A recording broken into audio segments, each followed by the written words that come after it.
बिस्मिल्लाहिर्रहमानिर्रहीम। अस्सलाम वालेकुम। बच्चों, आवाज आ रही है आपको क्लियर? बेटा, वॉइस क्लियर है? Please raise your hand. Please raise your hand. Thank you. Okay, thank you. Thank you Wali Sajid. चले जी। आज बड़ी एक और बिजनेस से रिलेटेड ही, बल्कि इसमें भी आपका न्यूमेरिकल टेस्ट होता है। Rules for the set of and carry forward of losses. पहले हम इसकी बात समझ लेते हैं।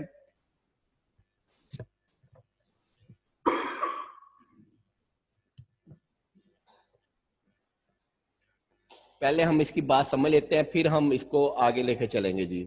पहले जरा प्लेन पेश करिएगा जी। अच्छा, पहले ये समझे कि सेट ऑफ है क्या। देखो, हमने 5 हेड्स पढ़े इनकम फ्रॉम बिजनेस में। Sorry, total 5 heads of income हमने पढ़े। हमारे जो इनकम के हेड्स हैं वो 5 है, लेकिन यहां पे जो हेड्स ऑफ इनकम होंगे वो ज्यादा होंगे, जिनके बारे में हम डिस्कशन शुरू करेंगे। Very first, income from salary. पहले हम सिर्फ हेड्स डिस्कस कर लें, फिर जनाब आएगा हमारा इनकम फ्रॉम प्रॉपर्टी। चीजें वही हैं, सिर्फ उनको फर्दर बाइफर्ट कर दिया गया है। फिर यहां पे हम सेट ऑफ के लिए डिफरेंट पढ़ेंगे। इनकम फ्रॉम बिजनेस में बेटा स्पेकुलेशन के लिए ज्यादा रूल्स हैं और नॉन स्पेकुलेशन के लिए अलग रूल्स हैं। हेड्स उतरे ही बस बाइफरकेट फर्दर कर दिया गया है। इसी तरह कैपिटल गेन में 3 चीजें हैं। एक आपका कैपिटल गेन एनटीआर वाला है, एक आपका कैपिटल गेन सिक्योरिटीज वाला है, और तीसरा आपका कैपिटल गेन जो है वो इमूवेबल प्रॉपर्टी वाला है। यहां सेट ऑफ लॉसेस और कैरी फॉरवर्ड इसी तरह ही हम पढ़ेंगे। फिर जनाब इनकम फ्रॉम अदर सोर्सेस।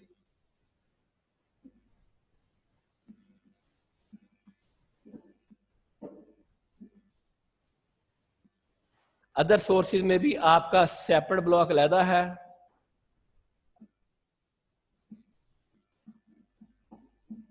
और आपका एनटीआर अलहदा है। और फिर एट द एंड हम देखेंगे एक जनरल फॉरेन लॉसेस के हवाले से भी। Foreign losses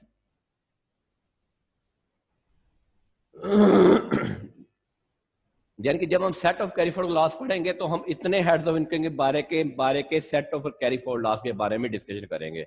this is the first slide. यहां पे सवाल है तो बोलो जी। अभी ये सवाल करने का फायदा कोई नहीं है, पहले मैं थोड़ा सा आपको एक्सप्लेन कर दूं तो फिर इस सवाल का फायदा होगा, क्वेश्चन का फायदा होगा। अब हम आगे चलते हैं। नेक्स्ट स्लाइड पे आइएगा प्लीज।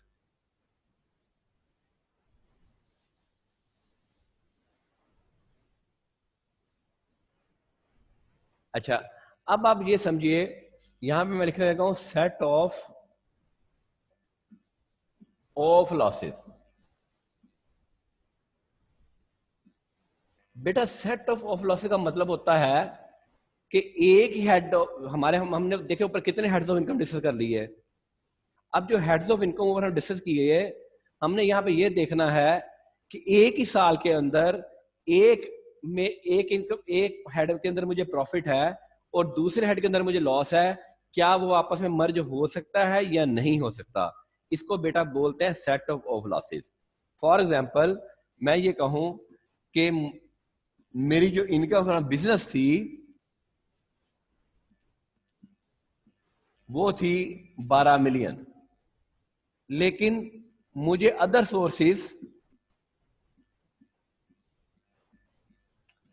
सोर्सेज लॉस हुआ, वो था 2 मिलियन। तो लॉ कहता है कि ये लॉस इसमें सेट ऑफ कर दो, you have to pay the tax on 10 million. This is your taxable income. अगर आपकी कोई ज़कात वगैरह कोई चीज नहीं है तो this is your taxable income, और आपने टैक्स 10 मिलियन के ऊपर देना है, ये इसके अगेंस्ट सेट ऑफ हो रहा है, इसको बोलते हैं सेट ऑफ। ये एक ही साल के अंदर है, जो भी विद इन ईयर की बात होगी, विद इन ईयर के अंदर जो चीज एडजस्ट होगी, that is called the set of losses. कौन सा लॉस एडजस्ट हो सकता है, कौन सा लॉस एडजस्ट नहीं हो सकता, ये इसके रूल्स पढ़ेंगे। साथ इसमें जो अगली बात, एक बात बड़ी इंपॉर्टेंट जो समझने वाली है, वो ये समझने वाली है कि बेटा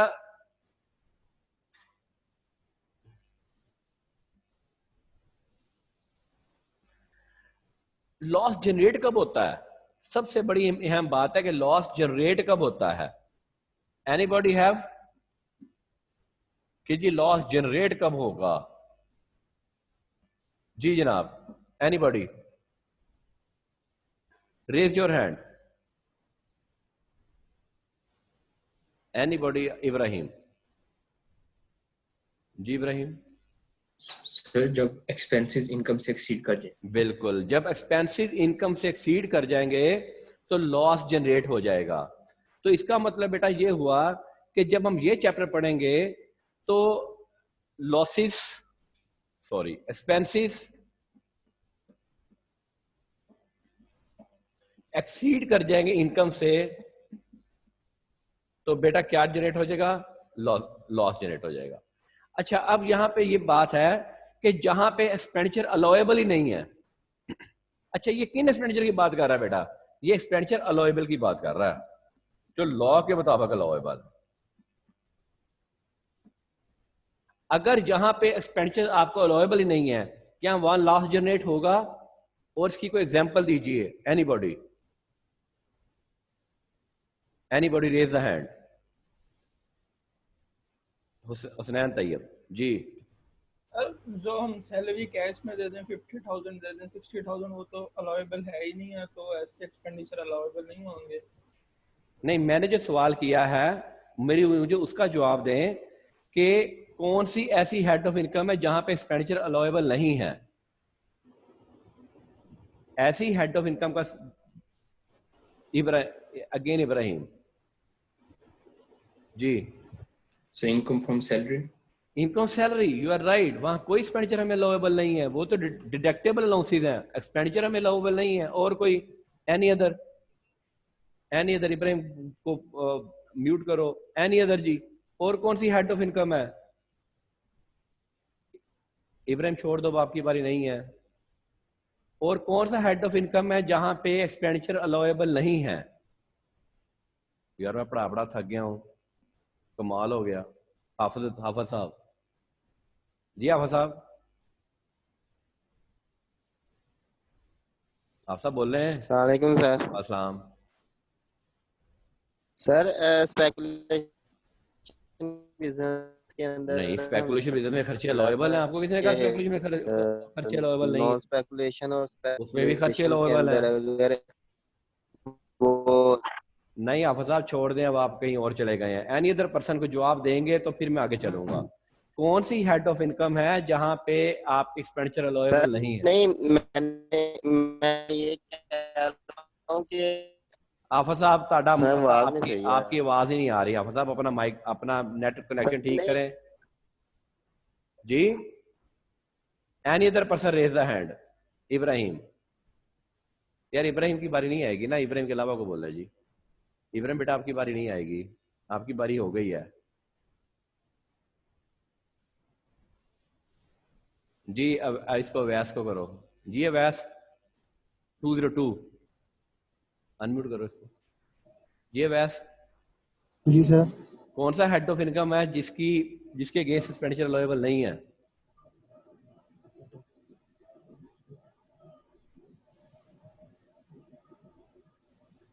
और तुक्को को तीर मार दो, कोई तुक्का ही मार दो मुसलमानों। कोई नबीना के नीचे को बटेरा आएगा ही ना, पाँव के नीचे। हाँ वैस बोलो। No sir. क्या वो नो सर क्या होता है बेटा? No sir head of income no sir है? लो जी, इसने एक नया हेड ऑफ इनकम वैसे याद किया, वो कहता है नो सर। अब्दुल्ला फैज जी, अब्दुल्ला फैज बोलो। Sir other sources, other source में सेपरेट ब्लॉक में है, अदर सोर्स में सेपरेट ब्लॉक में कोई एक्सपेंडिचर आपको अलाउेबल नहीं है। यार इनकम फ्रॉम प्रॉपर्टी क्या हो गया यार, अजीब आदमियों कसम से आप लोग। आरसीटी नहीं हम पढ़ के आए, आरसीटी में कौन सा खर्चा आपको अलाउेबल है जी, मुझे जरा बताएं। इनकम फ्रॉम प्रॉपर्टी में सारे ही गधे हैं।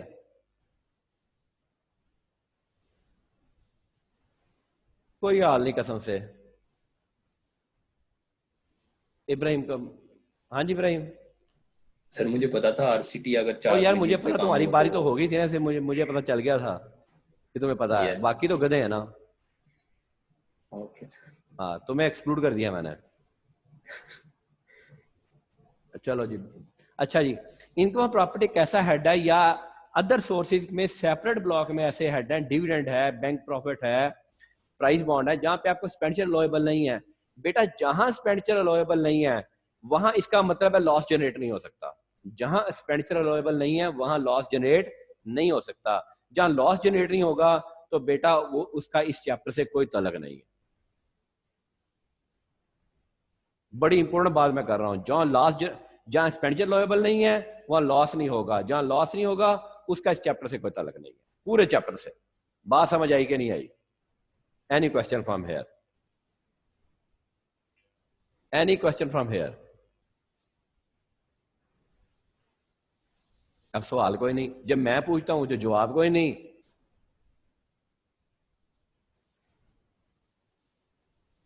एनी पर्सन, जहां एक्सपेंडिचर्स अलाउेबल नहीं है वहां पे कोई लॉस जनरेट नहीं होगा, जहां लॉस जनरेट नहीं होगा वहां पे कोई आपका और जो है वो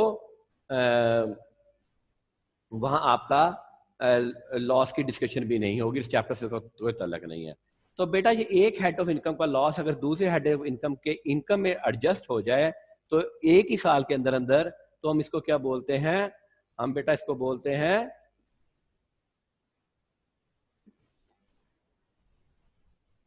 हम इसको बोलते हैं सेट ऑफ लॉसेस। हम इसको बोलते हैं सेट ऑफ लॉसेस। अब हम आगे चलते हैं, आगे चलते हैं हम ये देखते हैं कि कैरी फॉरवर्ड ऑफ लॉसेस जो है वो क्या चीज है।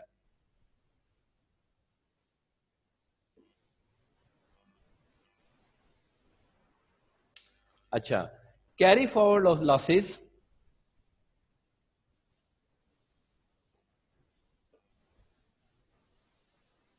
ये भी पहले मैं कंसेप्ट डिस्कस कर रहा हूं, अभी चैप्टर मैंने शुरू नहीं किया बेटा।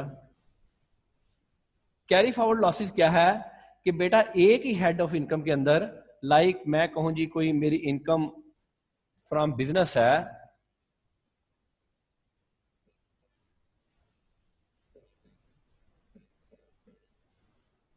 इनकम फ्रॉम बिजनेस है, वो टैक्स ईयर 2020 में, टैक्स ईयर 2020 में मुझे 20 मिलियन का लॉस हो गया due to initial depreciation, due to the first year में आपको पता है कि इनकम कम होती है, एक्सपेंडिचर ज्यादा होते हैं, जो आपको इनिशियल डेप्रिसिएशन में मिली, तो इस वजह से आपकी जो है वो लॉसेस बढ़ गए।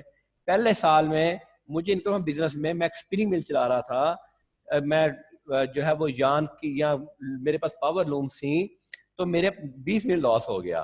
अब टैक्स ईयर 2021 में मुझे प्रॉफिट हुआ, इनकम हुई मुझे जो है वो से 15 मिलियन।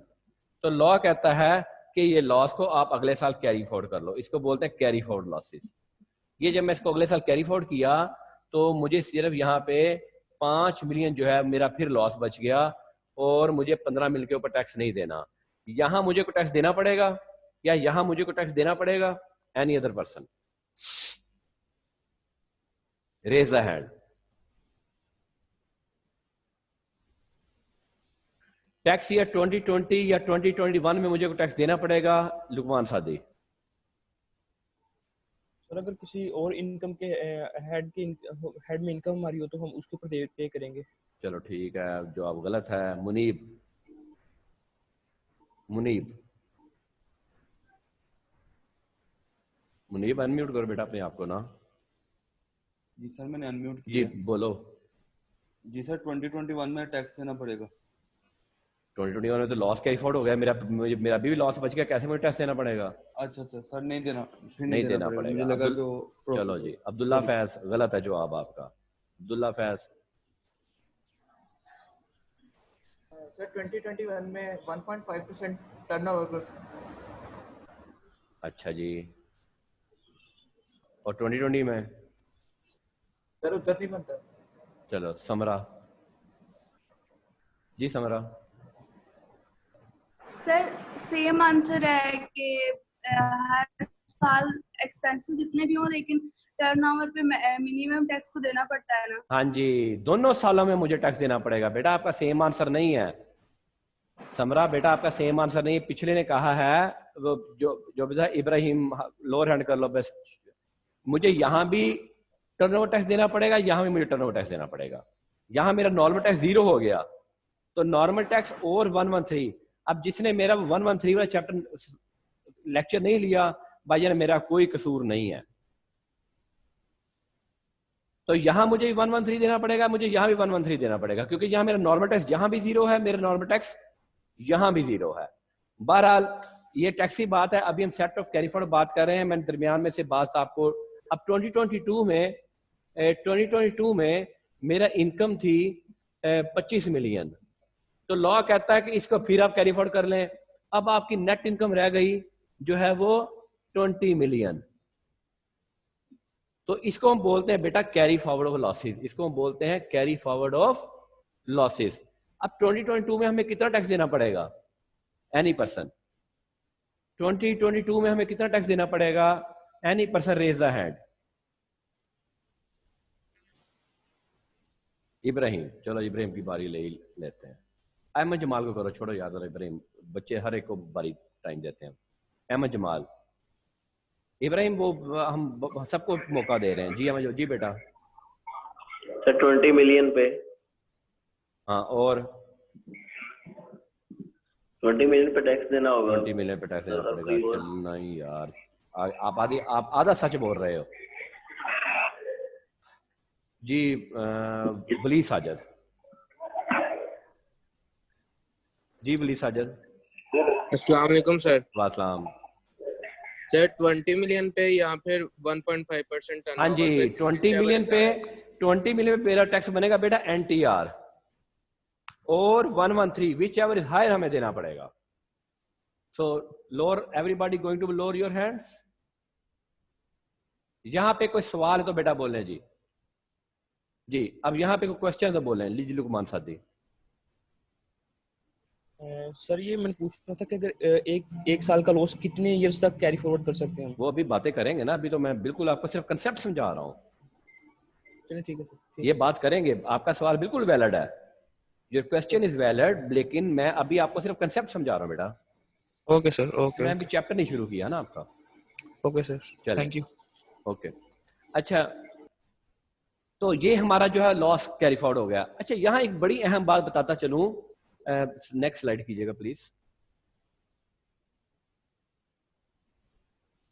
जब भी हम इनकम फ्रॉम बिजनेस में लॉस की बात करेंगे ना बेटा, मेजर आपका डिस्कशन इनकम फ्रॉम बिजनेस में होती है। Income from business,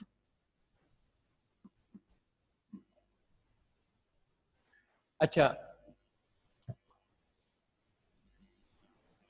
income from business में इनकम टैक्स वाले क्या करते हैं कि वो सेल, वो कहते हैं ठीक है ये अपनी सेल बताएं, से 100 million, cost of sales 80 million. वो कहते हैं इस कॉस्ट ऑफ सेल में अब अज्यूम करने के डेफिनेट शामिल नहीं है। ये और आपका जीपी 20 मिलियन, और यानी कि ये हम बना रहे हैं एक्सक्लूडिंग अकाउंटिंग डेप्रिसिएशन, क्योंकि हमने तो टैक्सेबल की बात करनी है।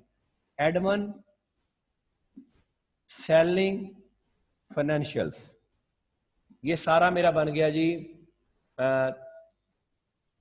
30 मिलियन। तो मेरा लॉस आ गया, मेरा लॉस आ गया 10 मिलियन। अब वो कहते हैं कि यहां पे आप टैक्स डेफिसिट कैलकुलेट करो कि टैक्स डेफिसिट आपकी कितनी है। स्टेट टैक्स डेफिसिट है आपकी 15 मिलियन, तो आपका टोटल लॉस 25 मिलियन है आपको अवेलेबल। 25 मिलियन आपका लॉस हो गया। लॉ इनकम टैक्स वाले कहते हैं कि आपने हमेशा अपने लॉस की सेग्रीगेशन रखनी है। इसको हम बोलते हैं बेटा कैश लॉस, इसको बोलते हैं कैश लॉस, और इसको बोलते हैं loss due to unabsorbed depreciation. Unabsorbed depreciation यानी कि जो भी लॉ कहता है कि जो भी हमें लॉस बता रहा है कि अब मेरा लॉस कितना है, तो उस लॉस की इसने सेग्रीगेशन हमें जरूर बतानी है। क्योंकि ऐसा भी हो सकता है कि यहां पे अगर मैं बात करूं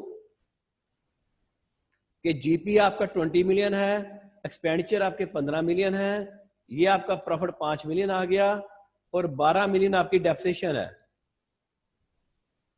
तो बेटा यहां लॉस जो 7 मिलियन है that is only due to depreciation. यहां जो लॉस है वो कैश लॉस भी है और डेप्रिसिएशन की वजह से लॉस भी है। लेकिन ये जो मेरा केस 2 है, यहां पे मेरा जो वैसे तो प्रॉफिट है, कैश तो मेरा प्रॉफिट है, लेकिन डेप्रिसिएशन की वजह से मुझे लॉस है, तो this is loss due to unabsorbed depreciation. तो मैंने अपने लॉस की हमेशा सेग्रीगेशन जरूर रखनी है हर साल की कि loss due to cash loss कितना है और डेप्रिसिएशन की वजह से लॉस कितना है। Any question from here? Any question from here? जी लुकमान सादी। सर ये हमने इसकी रीजन क्या है सर कि हम इसको अलग क्यों रखते हैं? इसकी रीजन मैं आप आगे बताऊंगा ना। आपने जो सवाल पूछा था ना मुझसे पिछला, यस सर, इसकी रीजन उसके साथ कनेक्टेड है। ओके सर, ठीक है। हाँ, मुनीब जी, मुनीब जी बेटा। सर काइंडली थोड़ा सा रिपीट कर दें। थोड़ा सा रिपीट कर दें, ठीक है, कर देता हूँ जी, थैंक यू। ओके, अच्छा पीछे का दोबारा मैं बता रहा हूं कि देखो इनकम बिजनेस में अकाउंटिंग डेप्रिसिएशन तो लॉ कंसीडर ही नहीं करता ना। वो कहता है पहले मुझे अपना प्रॉफिट लॉस बना दे अकाउंटिंग डेप्रिसिएशन के हिसाब से, ठीक है, और डेप्रिसिएशन आप बाद में इनकॉर्पोरेट करें। अब वो पूछना ये चाहता है कि आपका देखो depreciation is a non cash item, depreciation is a non cash item, बाकी सारे आपके जो एक्सपेंडिचर हैं वो कैश आइटम्स हैं, वो कैश की सर्कुलेशन की वजह से आपको लॉस है। हमने ये देखना है कि डेप्रिसिएशन के बगैर लॉस कितना है और डेप्रिसिएशन के बाद लॉस कितना है, या हमने ये देखना है कि क्या डेप्रिसिएशन से पहले प्रॉफिट था और डेप्रिसिएशन इनकॉर्पोरेट करने के बाद लॉस था, डेप्रिसिएशन के बाद लॉस था। इस लॉस की हमने सेग्रीगेशन रखनी है। सेग्रीगेशन क्यों रखनी है कि लुकमान सादी ने मुझे अभी क्वेश्चन किया था और वो क्वेश्चन मैंने होल्ड कर दिया। लुकमान सादी ने पूछा था कि सर ये कितनी देर के लिए लॉस कैरी फॉरवर्ड करना है, तो मैंने आंसर इसका होल्ड कर गया। ये इसका आंसर लुकमान सादी के इस क्वेश्चन के साथ इंटरकनेक्टेड है कि हमने लॉस की सेग्रीगेशन क्यों रखनी है। सिंपल, जब भी मैं इनकम फ्रॉम बिजनेस डिक्लेयर करूंगा तो मैं हमेशा अपने अगर मुझे लॉस हुआ तो लॉस ड्यू टू डेप्रिसिएशन मुझे अलहदा बताना है और मुझे कैश लॉस हमेशा अलहदा बताना है। मेरा केस 1 में, ये मेरा केस 1 है, केस 1 में मुझे जो लॉस आ रहा है ये 10 मिलियन कैश लॉस है और डेप्रिसिएशन 15 मिलियन, टोटल लॉस मेरा 25 मिलियन है। टैक्स के मुताबिक, याद रखिएगा, अब हम हर चीज टैक्स के मुताबिक कैलकुलेट करेंगे।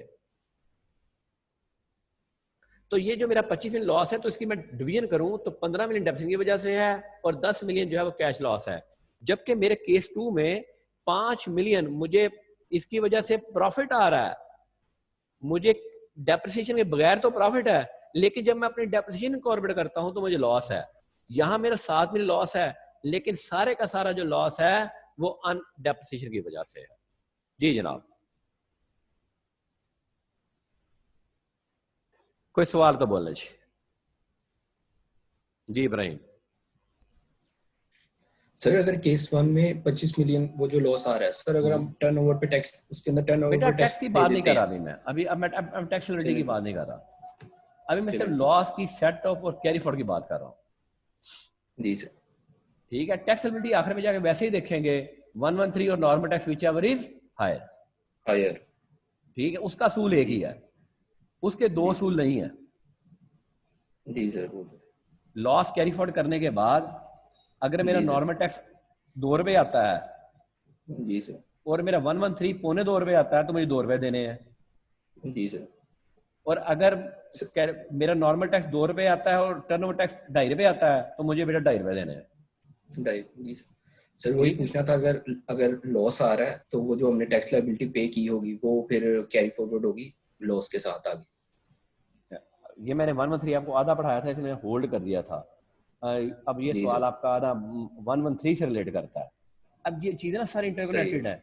यहाँ से जी सर। आप इसलिए मैं शुरू में बार बार कहता हूँ कि बेटा आपने स्वाप पे अगर कोई मिस करेंगे मेरा लेक्चर तो आप प्रॉब्लम में आएंगे। जी सर। अब ये आपने जो सवाल पूछा है, मैंने आपको जब 113 पढ़ाया तो मैंने क्या कहा था, तो याद है मेरा सब फिक्रा किसी को? आपने 113 पढ़ा था इब्राहिम? जी सर पढ़ा था। मैंने उसने एक फिक्रा बोला था, मैंने कहा था कि मैंने 113 आधा पढ़ाया है, ऐसे ही कहा था मैंने। जी सर। जी सर। अब जो बाकी आधा नहीं पढ़ाया ना, जी आप सर। मुझे उसमें सवाल पूछ रहे हो। सही है। अच्छा, बाकी आधा मैंने कब पढ़ाना है? मैंने कहा नहीं पढ़ाना, नहीं मैंने पढ़ाना है लेकिन लॉसेस के चैप्टर के बाद पढ़ाऊंगा। जी सर सही हो। ठीक है, जी अगर सर। मैं वहां पढ़ाता तो आपको समझ नहीं आनी थी, आपको लॉस का नहीं जी मतलब सर, आपको ऐसे। समझ क्या आनी थी। जी सर। ठीक है, इसलिए होल्ड योर क्वेश्चन। ये लॉसेस के चैप्टर के फौरन बाद मैंने 113 आधा पढ़ाना है बाकी का। जी सर ओके। चलो थैंक यू। ओके जी, थैंक यू। जी जी बेटा, किसी और का कोई सवाल तो बोला जी। लो जी, अब आइए अपने नोट्स पे। नो, अब हम नोट्स पे जा रहे हैं जी। First, salary. सैलरी से नुकसान होता है जी? Anybody have you heard that there is a loss from salary? Anybody? Anybody? और रेस हैंड यार।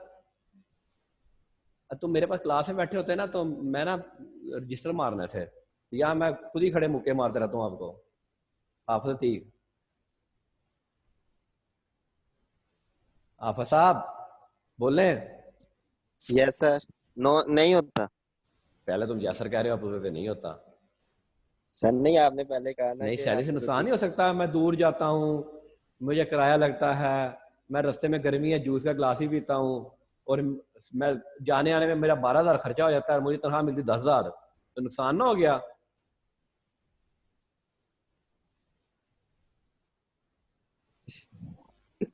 आप सब बोलो। Hello sir. है सर नहीं हुआ। क्यों नहीं हुआ मुझे बताओ ना। तुम कहाँ रहते सर हो? वो तो हमारे जी। तुम कहाँ रहते हो? सर मैं मछली फार्म के करीब रहता हूँ। मछली फार्म के। मैंने तुम्हें टिप्स में नौकरी दे दी 8,000 रुपए जी के ऊपर। सर। तुम्हारा जाने का में यस। खर्चा लगा 10,000। रास्ते में महीने में तुम्हारा 3 बार बाइक भी पंचर हुई। 15 दिन गर्मी पड़ी थी, जैसे। तुमने स्कंजवी का ग्लास भी रास्ते में कुछ रेडी दिखा के पिया, तो तुम्हें तो हो गया नुकसान। यस। तो ये लॉस ऑन सैलरी नहीं हो गया? हो गया सर। हो गया, शाबाश। चलो जी, हेलो जी, अहमद जमाल जी। बेटा सर अलाउेबल नहीं है। हाँ जी, कोई खर्चा अलाउेबल नहीं है। देखिए हाफिज साहब को मैंने मना लिया था, देखें हाफिज साहब मेरे गेड़े में आ गए, हाफिज साहब मेरे ट्रैप में आ गए। और भाईजान, सैलरी के अगेंस्ट कोई एक्सपेंडिचर आपको अलाउेबल नहीं है, इसलिए सैलरी से नुकसान नहीं हो सकता। क्लियर? सबको अनम्यूट करो जरा, क्या जाग रहे हैं सब? हेलो, यस और सब लोग जाग रहे हो? Yes sir. तो भाई सैलरी से नुकसान हो सकता है? No no sir. Sir. Hafiz साहब मेरे काबू आ गए थे। अरे याफिज है। वो आपको एक फिर तब यादें काबू कर लेते थे आप साहब। मैं म्यूट करके ना मैं आपको लतीफा सुनाता हूँ एक। कारी साहब भी हाफिज साहब। हाफिज साहब के साथ है मुझे, क्योंकि आपको अगर मैं अनम्यूट रखूंगा आपको लतीफा समझ नहीं आएगा। वो ना एक बंदे ने, हमने ये वाकई सही वाकया है। हमने एक बंदे से कहा, जाहिर है ये जरा यंग एज का वाकया, एक बंदे को बना, हमने कहा जी 1 महीने में 6 जुमे आते हैं। वो कहता जी नहीं आते। हमने कहा ये आते हैं। वो भी हाफिज साहब तरह का बंदा था, यानी कि अतीक का की तरह था, क्योंकि हाफिज साहब तो एक बड़ी एक यूनिक चीज़ है। हम अल्लाह ताला ये जो नेमत है, रहमत है, ये तो अल्लाह सब पे करे। तो हमने उसको कहा कि जी 1 महीने में 6 जुमे आते हैं। वो कहता है नहीं आते जी। हमने कहा देखो फर्स्ट को जुमा आया, वो कहता बिल्कुल आया जी, आ गया। महीने की पहली तारीख को जुमा। फिर हमने उससे कहा कि अगला जुमा कितने दिन बाद आएगा, 7 डेज के बाद, 8 को जुमा। कहता है बिल्कुल ठीक है। फिर हमने उसको कहा जी अगले 15 का जुमा। कहता जी बिल्कुल ठीक है।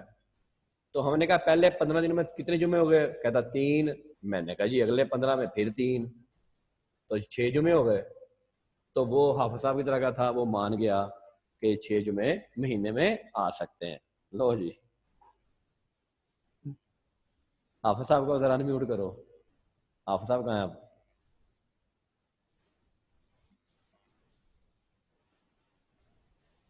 हाफिज साहब समझ आई? सर आ गई है आज जुमे समझ आ गए 6? सर। Yes sir. चलो अगर आपको ये समझ आ गया तो आपको लॉसेस का चैप्टर समझ आ जाएगा। आगे चलते हैं। बिल्कुल। हाँ ओके जी। अच्छा जी आगे चलते हैं जी। अच्छा सैलरी, तो no deduction is allowed while computing the head income, so there can be no, इसके अंदर लॉस हो ही नहीं सकता। और यहाँ पे एक और वो बात बड़ी कहता है कि salary income can't be used to set off the losses under the any other head of income. इसका मतलब है सैलरी के ऊपर आपको टैक्स देना ही देना है, हर सूरत आपको टैक्स देना। मैं छोटी सी इलस्ट्रेशन कर देता हूँ और यही बात खत्म करूंगा, और इसके बाद जो हम बाकी हम कल पढ़ेंगे, क्योंकि हमारे कंसेप्ट डेवलप हो गए हैं। छोटी सी कंसेप्ट बात समझ लें। सेट ऑफ का क्या मतलब है? सपोज कोई मिस्टर ए है, इलस्ट्रेशन है छोटी छोटी, बेटा मैं आपको समझाता जाऊंगा इनके साथ। Mister A has a salary income of ₹6 million, और इसने बिजनेस भी किया था, उसका इनकम बिजनेस भी था, income from business. Income business से उसको लॉस हो गया 3 मिलियन का। तो लॉ कहता है ये सेट ऑफ नहीं होना, no set off, no set off. आपको 6 मिलियन के ऊपर टैक्स देना पड़ेगा। तो यहां पे आपकी टैक्स लायबिलिटी जनरेट हो गई। और इनकम बिजनेस में अज्यूम ये कर रहा हूं, अभी मैं अज्यूम कर रहा हूं कि उसकी जो टर्नओवर है वो 9 मिलियन है, ताकि उसके ऊपर 113 की एप्लीकेशन नहीं होती, 113 की कोई एप्लीकेशन नहीं होती। तो उसकी टैक्सेबिलिटी इस इलस्ट्रेशन में कितनी निकला? 6 मिलियन के ऊपर कैलकुलेट कीजिएगा सैलरी के ऊपर।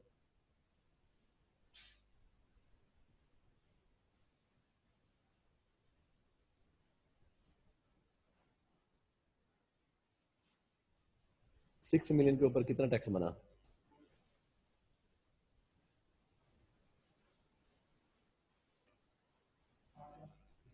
जी तो इसको 8,95,000 रुपए टैक्स देना पड़ेगा जी। लो जी, क्या समझ नहीं आया इसे बताएं जी।